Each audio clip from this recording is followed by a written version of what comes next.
नमस्कार किसान साथियों, बहुत बहुत स्वागत है आपका आपके अपने YouTube चैनल हरियाली एग्री लाइफ में।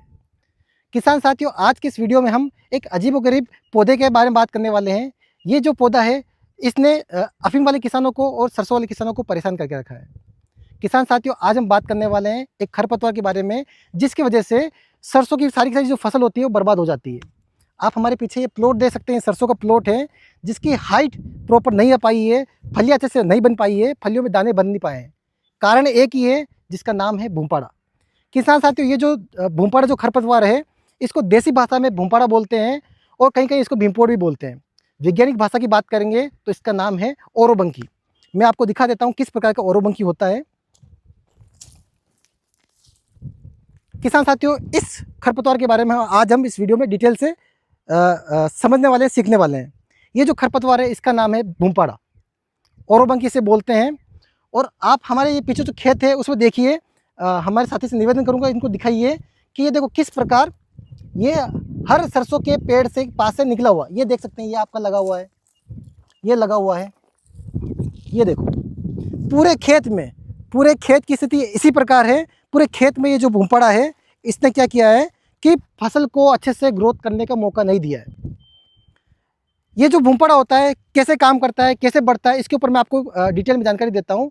ये जो भूमपाड़ा होता है, जिसे हम ओरोबंकी बोलते हैं, ये जो ओरोबंकी होता है, ये क्या करता है कि सरसों के ऊपर पोषित होता है। यानी कि ये खुद से अपना भोजन नहीं बनाता है। ये सरसों के पौधे की जो तना होता है, उससे अपना भोजन लेता है और उसके ऊपर आश्रित होता है। जब भी हमारे खेतों में ऐसी फसल लगाई जाती है जिसकी जड़ें गहरी जाती है या फिर मांसल होती है, और उस खेत में अगर इसके बीज या इसके खरपतवार के बीज अगर उस खेत में पाए जाते हैं, तो ये खरपतवार के बीज उस पौधे से, उस जड़ से अपना खाना पीना लेते हैं और अंकुरित होते हैं, उसके साथ साथ में चलते हैं, खुद को अच्छा खासा पोषित करते हैं। और हमारा जो होस्ट प्लांट है या जो हमारा मुख्य प्लांट है, जो सरसों है अफीम में, उसकी ग्रोथ को रोक देते हैं, उसकी फसल को अच्छे से बढ़ने नहीं देते। इस प्रकार ये क्या करता है कि हमारी फसल की जो उपज आनी चाहिए थी, वो उपज हमको पूरी प्रॉपर से नहीं मिल पाती है और किसान की सारी फसल जो होती है वो ऐसे चौपट हो जाती है। इसका समाधान क्या है? इस वीडियो में आपको इसका पूरा जो प्रॉपर जो अच्छा समाधान हो सकता है, वो मैं आपको इस वीडियो के माध्यम से बताने का प्रयास करूँगा। सबसे पहले आप जान लीजिए कि बाज़ार में इस भूमपाड़े को मारने के लिए कोई भी खरपतवारनाशक दवाई उपलब्ध नहीं है। किसान साथी बहुत बार हमसे पूछते हैं और बहुत सारे ये जो दवाई वाले होते हैं, उनके चक्कर में आके अच्छा खासा इस पर खर्चा करते हैं। 2000 का, 5000 का, 10,000 का दवाइयाँ बाज़ार से लेके आते हैं और दवाई का स्प्रे करते हैं। लेकिन वो दवाइयाँ इस पर काम नहीं कर पाती है, क्योंकि इसकी दवाई अभी तक बाज़ार में बन ही नहीं पाई है। अगर इसको आपको नियंत्रण करना है तो उसके कुछ 2 से 3 उपाय हैं, जिसको आप थोड़ा अच्छे से समझिए। इसको कंट्रोल करने के लिए 2 उपाय हैं। एक तो है फसल चक्र। इसके अलावा है कि आपको खेतों में, आपको जो गर्मी होती है, गर्मी के समय आपको खेतों में गहरी जुताई करना है। जिस खेतों में आपको लगता है कि जैसे कि ये खेत है, इसमें भूमपाड़ा बहुत ज़्यादा आ चुका है, तो मैं हमारे जो किसान साथी से निवेदन करूंगा कि आपको अगले साल इस खेत में सरसों नहीं लगाना है।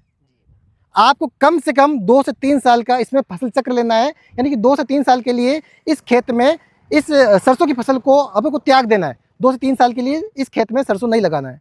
इसके अलावा और क्या हो सकता है कि आप गर्मी में, हमारी जो गेहूं की फसल कट जाती है, उसके बाद में गर्मी में इसमें आप गर्मी के टाइम पे गहरी जुताई कर दीजिए। गहरी जुताई कर देंगे तो क्या होगा कि सूर्य की जो तपती होती है, गर्मी होती है, उससे इसके जो अवशेष है, इसके जो बीज हैं, वो गर्मी की गहरी जुताई में कर देंगे तो ऊपर आ जाएंगे और गर्मी के प्रकाश की, मतलब सूर्य के प्रकाश की वजह से कहीं ना कहीं नष्ट हो जाएंगे। और जो अपने जो पक्षी होते हैं, वो भी इसके जो इसके अवशेष है, इसके बीज है, उसको खा के इसको नष्ट कर देंगे। केवल 2 ही उपाय हैं, फसल चक्र, इसके अलावा गर्मी की गहरी जुताई। इसके अलावा और कोई भी उपाय ना ही बाजार में उपलब्ध है और ना ही अभी तक बन पाया है।